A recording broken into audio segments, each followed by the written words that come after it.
దినాల్లో ఉన్నాం, ప్రసవ వేదన దినాల్లో ఉన్నాం. నేడో రేపు ప్రభు రాబోతున్నాడంటే ఇంకా సంఘ కాపురం ఏమని పిలుస్తున్నాడు?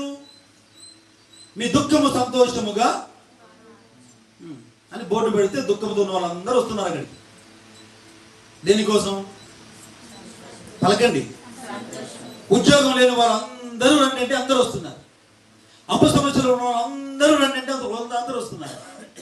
నాకు ఆశ్చర్యం అనిపించే విషయం ఏంటంటే, క్రీస్తు అతి సమీపముగా ఉన్నాడు, రాకడ దినాల్లో మనం ఉన్నాం, గుర్తులు నెరవేర్చబడుతున్నాయి, ప్రవచనాలు నెరవేర్చబడుతున్నాయి అంటూనే ఇంకా ఏదో దేవుడి దగ్గర పొందేదానికి ఆహ్వానమిస్తున్నాం. చూడు, ఇది ఆశ్చర్యంగా ఉంది.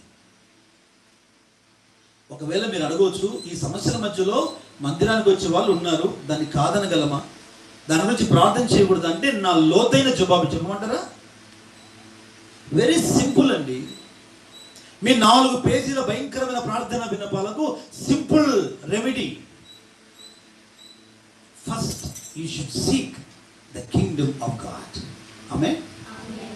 మొదట నా రాజ్యమును నీతిని వెతుకు, అప్పుడు చెప్పాలి అప్పుడు ఇవన్నీ. దేవుని స్తోత్రం చెప్పండి. హల్లెలూయా. మొదట seek the kingdom of God. How to build, how to establish.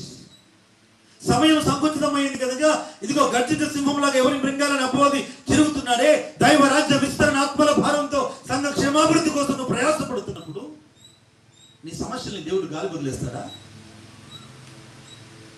మొదట నువ్వు ఆయన రాజ్యాన్ని నీతిని వెతుకుతుండగా అప్పుడు అవన్నీ నీకు అనుగ్రహించబడుతున్నాయి. ఆమె hallelujah. No need to pray more yourself. ఈ రోజుల్లో అవసరమైంది ఒకటే. ఆమేన్.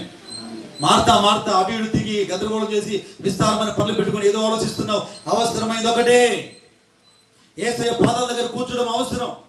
ఆయన చెబుతున్న బోధ జాగ్రత్తగా వినడం అవసరం, గ్రహించడం అవసరం, విన్న దాని ప్రకారం నడవడం అవసరం, ప్రకటించడం అవసరం, ప్రచురపరచడం అవసరం. ఉపద్రవం మధ్యలో, హింస మధ్యలో, ఈ సమయంలో కూడా నువ్వు ఇంకా దేవుని అడుగుతున్నావు అంటే నీ భక్తి ఏంటో నువ్వే ఆలోచించు.